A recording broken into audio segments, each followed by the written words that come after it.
Lo lleváis crudo. Lo lleváis crudo. Una sección en plan tertulia. En plan random. Sí, totalmente random. TKM, bebé. Por fin un espacio sin boomers en carne cruda. ¿Sin qué? Que no te catas. Boomer. ¿Qué? Que yo soy generación X, chaval, entérate. Ok, boomers. ¡Qué falta calle! A mí me renta más.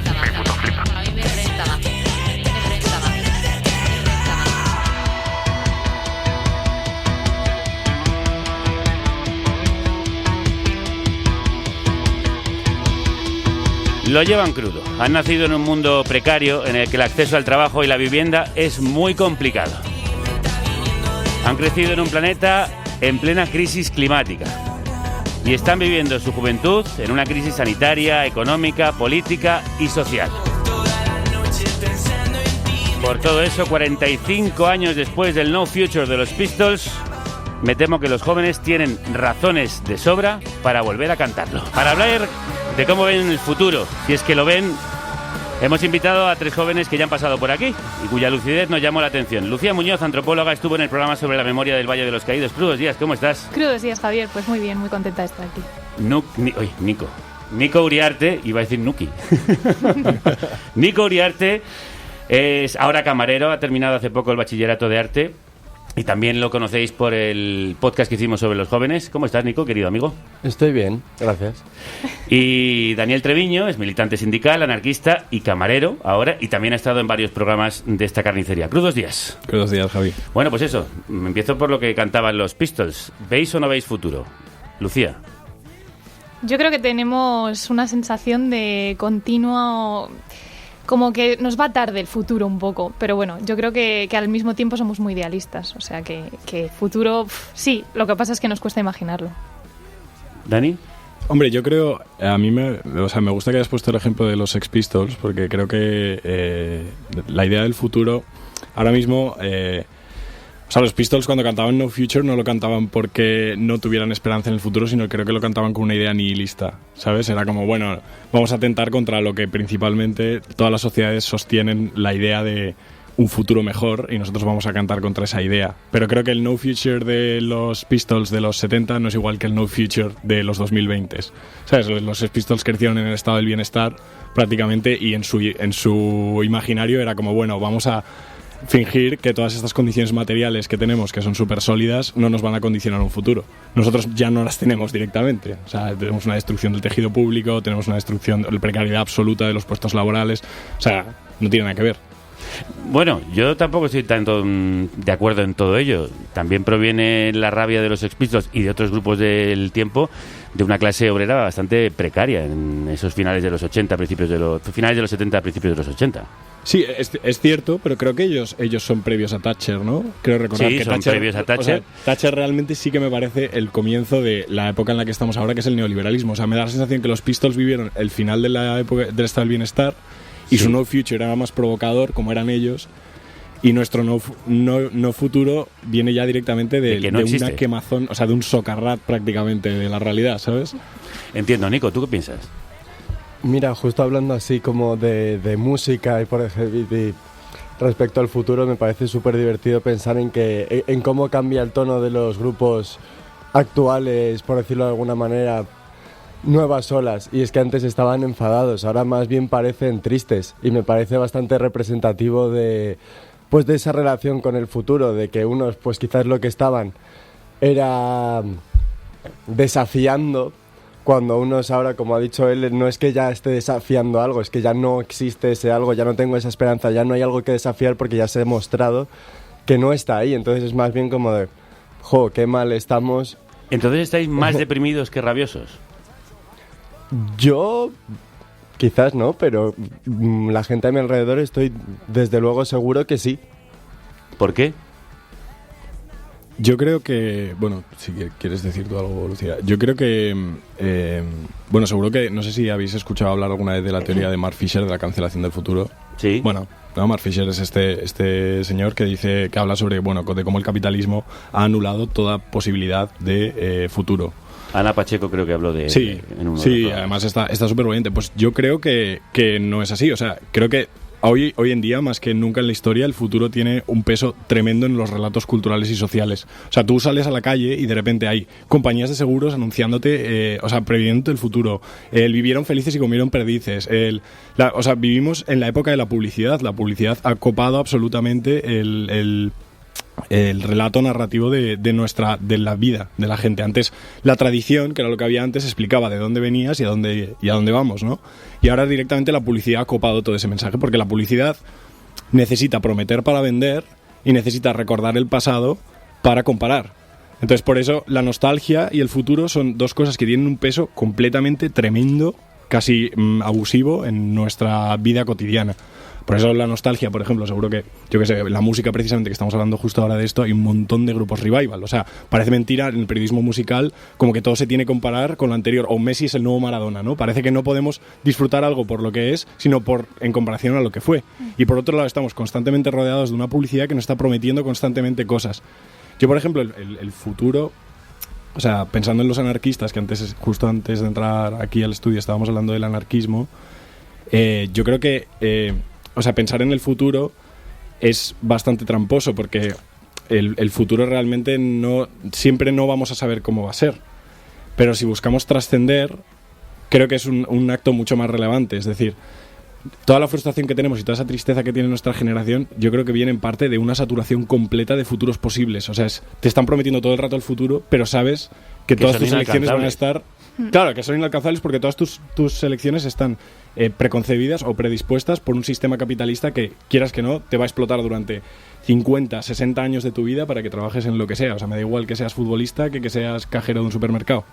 Era una paradoja, además, vivir en un mundo tan publicitario que promete esas utopías maravillosas a las que uno no tiene alcance, y por lo cual acabas refugiándote en esa nostalgia que también aparece en la publicidad. Lucía, ¿tú cómo lo ves? A ver, yo estoy de acuerdo con lo que dice Dani y lo que dices tú, Javier. Lo que pasa es que también veo en toda la industria cultural una tendencia muy grande a proyectar futuros distópicos. Entonces a mí esto me parece terrible, porque vale, por un lado, ¿no?, nos hace pues darnos cuenta de lo que nos viene, porque es verdad.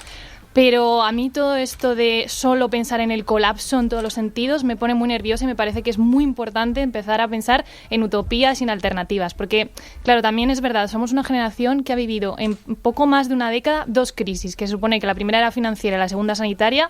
En realidad las dos son sistémicas y hablan de la fragilidad del sistema, entonces lo tenemos metido en las venas. O sea, lo llevamos esta generación en nuestra propia biografía, la crisis está escrita en nosotros, ¿no? Entonces es verdad que yo creo que nos cuesta mucho pensar en, por lo que decía, por la industria cultural muy focalizada en las distopías, en alternativas. Y yo creo que es donde tenemos que empezar a hacer un huequito ahí, empezar a ilusionarnos también y a buscar alternativas post-capitalistas, por así decirlo. Y post-apocalípticas, sí. También. El otro día lo decíamos en el programa con Patricia Simón, hablamos con Lula Rodríguez Alarcón, por causa de esas narrativas del amor y narrativas utópicas que hay que empezar a meter en el discurso para desalojar tanta distopía, porque la distopía es muy desmoralizadora, muy desmoralizante y muy paralizante, ¿verdad, Nico? Sí, desde luego, pero justo con este tema del utopías y distopías y alternativas, también me parece súper interesante cómo con el confinamiento y el hecho de que tuvimos todos que encerrarnos por lo menos 1 o 2 meses, creo que fue, en casa, vi un montón de gente dándose cuenta y reflexionando sobre esas utopías y sobre esa distopía. O sea, al final era como el movimiento propio de la sociedad en la que vivimos, sería como, por decirlo de alguna manera, el agua en el que nos movemos, el ir a trabajar en no sé qué, intercambios monetarios, etcétera, etcétera, etcétera, y toda esa crisis constante que se mueve. Y de repente con el confinamiento fue como si el agua de esa pecera, como cuando un pez se pregunta qué es el agua, pues de repente, al vaciarse todo ese movimiento, al vaciarse la pecera del movimiento capitalista y social, también vi en mucha gente a mi alrededor esa pequeña reflexión sobre el futuro capitalista y de la misma manera cómo se conformaban en gente que quizás no hubiese tenido acercamientos a ciertos pensamientos, a ciertas ideologías políticas que casi se acercan más que de la transformación de la sociedad, sino a conformaciones de pequeñas sociedades en las que también me gustaría señalar cómo y lo voy a decir así, el punk de nuestra época me parece súper interesante porque se ha movido mucho hacia el movimiento de las raves. En plan, ahora es algo que los jóvenes tienen muchísimo a su alcance, se mueve mucho el término y tal, y como más que una cuestión revolucionaria como podía ser el punk, es que me parece un ejemplo súper divertido. La gran política juvenil actual no es el punk y la revolución, sino más bien la TAF y la zona temporalmente autogobernada en la que se aleja uno de la sociedad y gracias a este confinamiento se observa esa sociedad en silencio y los daños, las perjudicialidades Toma neologismo. que puede tener y se reflexiona, por ejemplo, y ya termino, pero me parece súper divertido cómo muchísima gente con el confinamiento dejó las drogas, cosas así, y todo el mundo decía, buah, yo me quiero ir al campo, y el gran éxodo rural que hubo después del confinamiento, que no es tontería. ¿Hay un movimiento en ese sentido? Como decir, ¿tenemos que huir de esto? Bueno, quizá para construir un mundo aparte, un mundo al margen. yo creo que la dicotomía campo-ciudad es una dicotomía capitalista. O sea, realmente. No es una cuestión de que existan... Bueno, no sé si en concreto la pregunta iba orientada hacia esos dos territorios. Bueno, pero... iba encaminada hacia cualquier tipo de evasión, de huida, de escapada, de salida.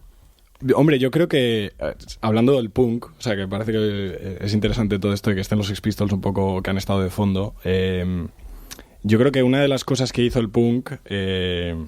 o sea, yo me he dado cuenta estos últimos años que creo que el punk ha hecho más daño de lo que nosotros creemos.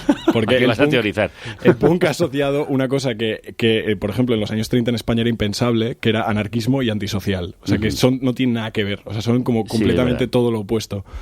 Entonces, la idea de la evasión es natural. O sea, yo creo que si nos vemos expuestos o expuestas todos los días a un sistema que nos está constantemente obligando a ser mejores y no nos dándonos unas oportunidades mucho prácticamente paupérrimas para serlo. O sea, si encontramos un sistema que está retroalimentando la idea de la frustración, es normal que la evasión sea la primera cosa que pensamos, ¿no? Y la idea de romper con todo y crear algo nuevo es como súper recurrente, ¿no? Y obviamente hay un montón de proyectos súper bonitos que se han hecho desde ahí, que yo no vengo aquí a cuestionar el trabajo de nadie, desde Ecoaldeas y un montón de cosas flipantes. Pero creo que está demasiado romantizada la idea de la gente que se va al campo, ¿no? Como todo el mundo aquí diciendo, no, bueno, sí, es que mañana hacemos un tal... Bueno, tío, no sabes ni plantar un pimiento, ¿sabes? O sea, quiero decir, entonces, yo creo que yo invitaría más a realizar a volver a conocernos entre todos, a volver a crear tejido social.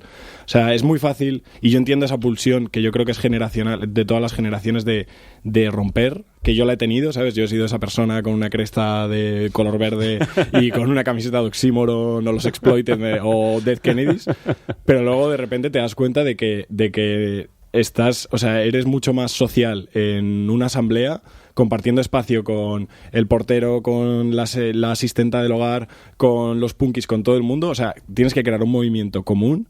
Eso es lo único que va a salvar a la sociedad, no una idea o una zona apartada, yo creo, por mi experiencia, obviamente. O sea, no... Sí, además, en ese sentido, yo abundo que creo que muchas de esas soluciones suelen ser muy neoliberales, en el sentido de muy individualistas, en plan, bueno, sálvese quien pueda, aquí nos vamos nuestro corralito, o yo solo me voy al campo a recuperar la romantizada vida de mis padres. Y no quiero decir ningún nombre en el que estoy pensando. Un futuro incierto es el que tienen estas generaciones, que parece más impredecible para quienes están empezando a planificarlo. Algo de esto quedará, polvo gris nada más. Qué extraño, todo mi mundo se va como estrella fugaz. Qué daño, me lamento, nada va según mi plan. Futuro incierto se titula este tema de Diamante Negro, una banda formada por un fisioterapeuta, un enfermero y un técnico de sonido, que tienen otro tema que también os va como al pelo, porque se titula Ansiedad. Tengo ansiedad, estoy de cada 2x3. ¿Tú tienes ansiedad, Lucía? Uy, pues me lo preguntas justo en un momento en el que yo nunca había tenido mucha ansiedad, pero justo ahora la verdad es que no es que tenga grandísimos problemas, pero sí tengo un poco de ansiedad. Pues porque yo creo que vivimos en la sociedad de la productividad, de la optimización, todo tiene que estar optimizado y de hecho esto que hablábamos antes de la vuelta al campo creo que también tiene que ver mucho con esa conexión que tuvimos justamente en el confinamiento de la ralentización de la vida, de que de repente las cosas van despacio, los vínculos entre las personas, ¿no? Todas esas cosas que nos faltan, que es lo verdaderamente importante en la vida y al final pues estamos focalizados en una lista de tareas. Me hago unas listas Somos multitareas, sí. de productividad, tal. De hecho, me hizo mucha gracia porque bueno, este verano con unos amigos pues creamos un colectivo y yo tenía un montón de planes, un esquema con un montón de proyectos que íbamos a hacer y uno de los valores que decidimos entre todos que íbamos a tener era la no productividad y me pareció genial y la estamos llevando o sea, la no productividad como valor, ¿no?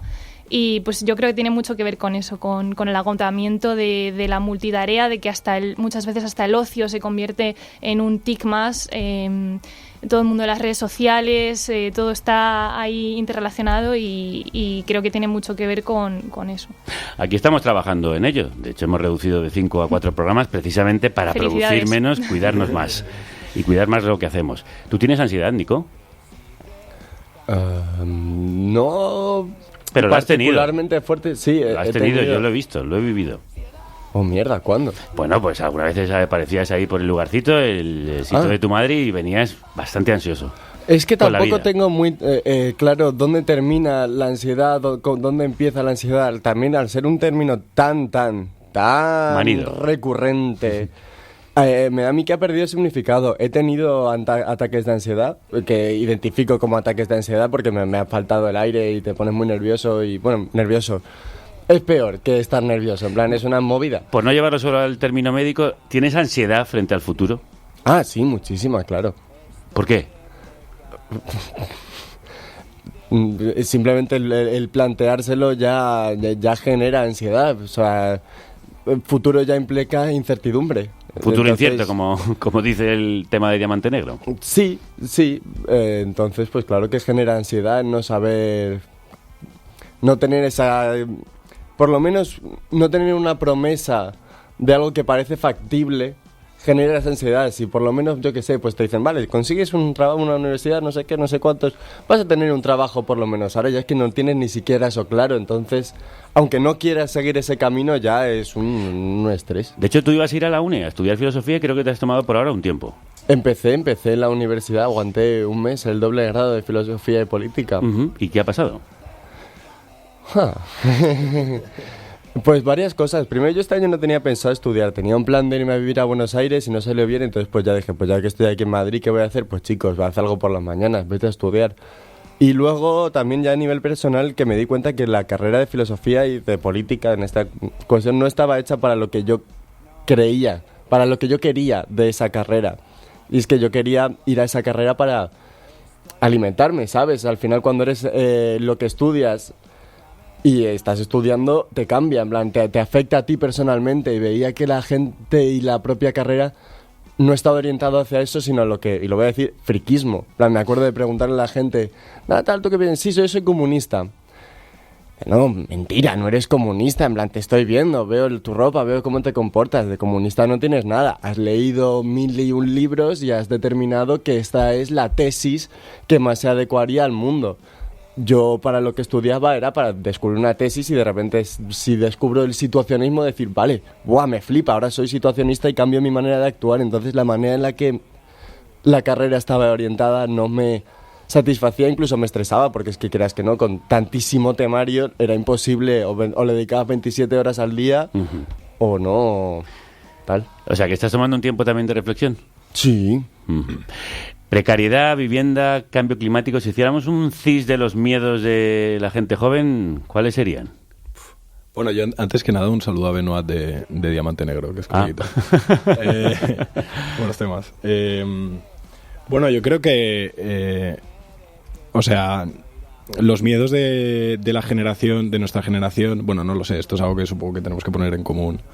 Pero... Yo creo que no es tanto unos miedos, sino como que hay una presión generacional sobre ciertas convenciones sociales que tú tienes que cumplir, ¿no? Porque obviamente la generación de nuestros padres, pues bueno, había ciertos convencionalismos que te realizaban como persona según la etapa de la vida, ¿no? Es un poco como el lema este americano de si no tienes un coche parece que no existes en el instituto, ¿no? Porque pues es un poco igual, ¿no? Pues nuestros padres tenían su casa, tenían su coche, tenían su trabajo estable.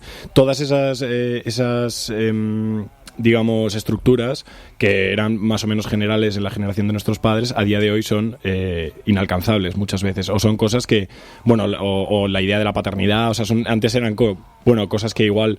normalidades. Sí, normalidades, y a día de hoy, si bien es cierto que también existen muchos movimientos políticos que han cuestionado el que nosotros estemos o no tomando esas decisiones libremente, no es ya que nosotros podamos o no tomar esas decisiones, es que no podemos. O sea, no estamos tomándolas libremente, como la podían haber decidido tomar nuestros padres o no. Entonces, bueno, yo no lo definía como miedo, sino yo creo que el adjetivo que rodea toda esta conversación es la frustración. Uh-huh. Porque tú te encuentras con un pasado que conoces por lo que has vivido o por lo que has visto en televisión, o todas esas cosas que hemos vivido nosotros en la juventud, que ha sido esa decadencia final del paupérrimo estado de bienestar que había en España, porque esa es otra historia. O sea, nosotros también tenemos que entender España como país independiente, porque cometemos muchos errores al compararlo con Estados Unidos e Inglaterra. Aquí hubo una dictadura franquista y salimos de ahí con una mano adelante y con otra atrás, y luego Felipe González, que es nuestra Margaret Thatcher. O sea, creo que deberíamos normalizar hablar de Felipe González como Margaret Thatcher español, porque es que al final fue un tío que se cargó toda la industria, etcétera, etcétera. Entonces, bueno, nosotros ahora mismo vivimos en un caos en el que, especialmente en Madrid particularmente, pues bueno, las privatizaciones campan a sus anchas y estamos cada vez más desplazando. Es que luego llegó el Reagan, que era el hombre aquel con bigote. Claro, efectivamente, ahí está. Entonces, no, al final hay una frase de un filósofo que se llama Byung-Chul Han, que dice que la autoexplotación es mucho más cómoda que la explotación a cargo de otros. Absolutamente. Porque te da una falsa sensación de libertad. Nosotros a día de hoy, pues hablabais antes de las redes sociales, no es ya una cuestión de nuestras aspiraciones materiales, es que encima vivimos 24/7 conectados a una hiperrealidad que lo que nos está haciendo es exigirnos más a nosotros mismos constantemente. La productividad no es solamente, tú tienes la idea de que estás procrastinando porque estás scrolleando en Instagram y realmente estás encima trabajando porque estás fabricando cookies que te volverán en forma de anuncios, y además estás constantemente obligando a tu intimidad a ser atractiva. Sí. Es todo un cúmulo de circunstancias que lo que genera es frustración. O sea, la frustración es la palabra. ¿Y cuáles son vuestras ilusiones y expectativas? Hablaba antes, Dani, pues vuestros padres, digamos que la casa, el coche, los hijos, esto era el camino marcado, ¿no? Aunque uno se pudiese salir por otras vías. Pero los vuestros... Yo, mis ilusiones son muy sencillas, la verdad. Son poder cuidar a la gente que quiero a mi alrededor, tener tiempo. O sea, al final se reduce todo a tener tiempo para cuidar a la gente que quiero, cuidarme a mí misma y aportar mi granito de arena para cambiar lo que pueda el sistema, ¿no? O sea, esas son las tres cosas que a mí me gustaría conseguir. Entonces, para mí la ilusión es pues crear un tejido a mi alrededor mucho más comunitario, donde podamos también que haya una reciprocidad, ¿no?, entre las personas de verdad, y no pensar como que podemos nosotros todo con todo, uno mismo, yo si quiero puedo y soy autónomo y soy independiente. Al final, no sé. Y respecto a los miedos, para mí el mayor de mis miedos es que como nos cuesta tanto, queremos tanto una estabilidad económica, independizarnos, todo nos llega tarde. O sea, yo por ejemplo ahora estoy haciendo el doctorado, lo acabaré como prontísimo con 30 años, luego postdoc, otro postdoc, no sé qué, hasta que yo tenga un contrato fijo,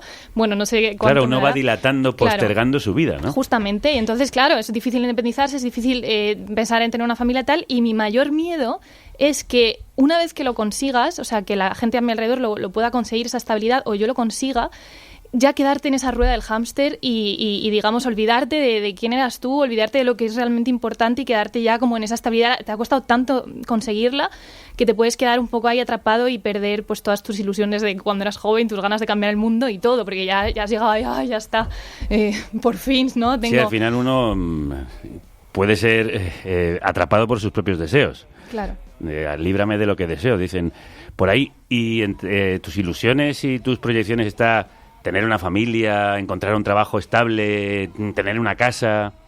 La parte de tener un trabajo estable, sí, porque la verdad es que al final, mira, eso, leyendo el otro día estadísticas, veía también que la mayor parte de jóvenes quiere trabajar para el sector público antes que para el sector privado o ser emprendedor. Y al final, pues que tengo bastantes amigos haciendo oposiciones, que quieren ser funcionarios y tal, porque al final yo creo que nos damos cuenta de que esa estabilidad económica muchas veces es la manera de poder independizarte, de poder pensar en una familia. A mí, pues sí, me gustaría el día de mañana tener hijos, pero es que ahora mismo lo veo a años 1000, porque es como algo que está lejísimos de mis posibilidades de tener todavía una estabilidad económica. Entonces, bueno, está lejos. Creo, como decía, creo que la vida nos va un poco tarde. O muy tarde. Nico, ¿tú qué proyectas? ¿Cuáles son tus sueños? ¿Cómo ves tu vida en el futuro? No sé, pero ¿sueñas con tener una familia o eso no te importa? ¿Lo que te importa realmente es poder ser libre siempre? Sí, yo, o sea, justo respecto a esas cosas así más tangibles, como que mi gran ilusión es como llegar a como Wittgenstein a su muerte y decirles a todos que fue la hostia, en plan, que me lo pasé de puta madre. En plan, no, me parece clave, en plan, llegar al... Si te mueres y dices, esto ha sido una mierda, fatal, en plan, jodidísimo. Si llegas al día de tu muerte y dices, de puta madre, eso. Ahora, llegando a un término quizás más tangible, una casa. En plan, me parece clave, en plan, tener... Mi sueño siempre así, lo llevo diciendo muchos años, es tener una casa a la que, en plan, porque eso es la libertad que ya te genera tener un sitio en el que caer muerto, y además una habitación propia, como diría, en la que poder desarrollar tanto proyectos como intimidades, como no productividad, como productividad, me parece vital para cualquier término. Luego ya, pues si puedes tener una estabilidad laboral, puedes tener una estabilidad relacional, puedes tener muchas otras cosas, pero si tienes un techo, te puedes ir y puedes volver. Si no tienes ese techo, te vas y no sabes si vas a volver. Y eso, por lo menos, genera mucha ansiedad. Y ya volviendo a un término quizás más social, la inflación de la vivienda también me parece algo súper digno de lo que hablar respecto a las ansiedades, frustraciones, etcétera, de nuestra generación, porque la gente, por lo menos la gente de mi alrededor, no aspira. Es que ni está en el imaginario social de nuestra generación el tener una casa. La gente aspira a tener una habitación. Es que ni siquiera llegas a tener una casa para ti solo, sola. Que también es algo que igual no es necesario. Todo el mundo ha vivido con su familia durante congregaciones familiares, que también es algo digno de estudiar. Pero hablaremos sobre ello en un programa específico que queremos hacer en una tertulia de estas, también sobre formas de vivir y formas de compartir la vida. Y en tu caso, Dani, con eso cerramos. ¿Cómo ves tu futuro? Bueno, yo ¿Cómo lo proyectas? Me suscribo bastante a lo que han dicho Nico y Lucía. La verdad que está bastante bien dicho. A mí me gustaría poner un punto en la idea... O sea, yo creo que nos merecemos algo mucho mejor que todo esto. O sea, estamos en un momento histórico único, que es en el que todas las contradicciones del capitalismo se están viendo visibles como transparentes el agua. Y yo creo que mi futuro, pues bueno, me suscribo a la ansia de estabilidad tanto de Nico y Lucía, porque al final creo que ya lo habéis dejado y lo habéis dicho todo muy bien. Yo creo que hay mucho más por construir y hay mucho más que luchar, ¿sabes? Yo he pasado mucho tiempo leyendo... La última vez que estuvimos aquí estuvimos hablando de anarquismos de los años 30. Yo no creo que puedas aplicar una teoría de los años 30 ahora, pero sí que me parece curioso, cuando me escribisteis para el programa venía pensando que yo creo que una palabra que nunca leí a ningún anarquista de los años 30 era futuro. O sea, nadie hablaba de futuro, porque todo el mundo estaba pensando en el presente. Yo creo que atraparnos en el futuro soñar es gratis, pero construir es lo que más esfuerzo nos requiere y lo que verdaderamente cambia las cosas. La estabilidad o cualquier síntoma de porvenir que nosotros deseemos a día de hoy, yo sé que en un mundo capitalista mi estabilidad nunca va a ser posible. Porque sé que aunque tuviera una casa, aunque tuviera, ¿sabes? Mi padre, que en cierta medida, o sea, quiero decir, mi padre que es una persona normal, pero quiero decir que mi padre, a pesar de que haya tenido esas estabilidades que yo sé que yo no voy a conseguir, sé que aún así él no es feliz, ¿sabes? Entonces, las cosas no son tan sencillas muchas veces como tener todas las facilidades materiales que el capitalismo quiere que tengas para alcanzar una supuesta felicidad, sino en conquistar el futuro para una sociedad para trascender hacia el porvenir. Eso es lo que yo pienso. Pues no se puede añadir más. Igual esto te suena. Nos despedimos con Death One de King Caimán. ¿Es así? ¿Está bien dicho?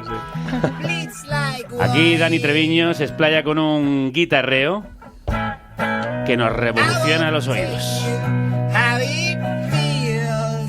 Pues eso, a construir hasta enterrarlos en el mar.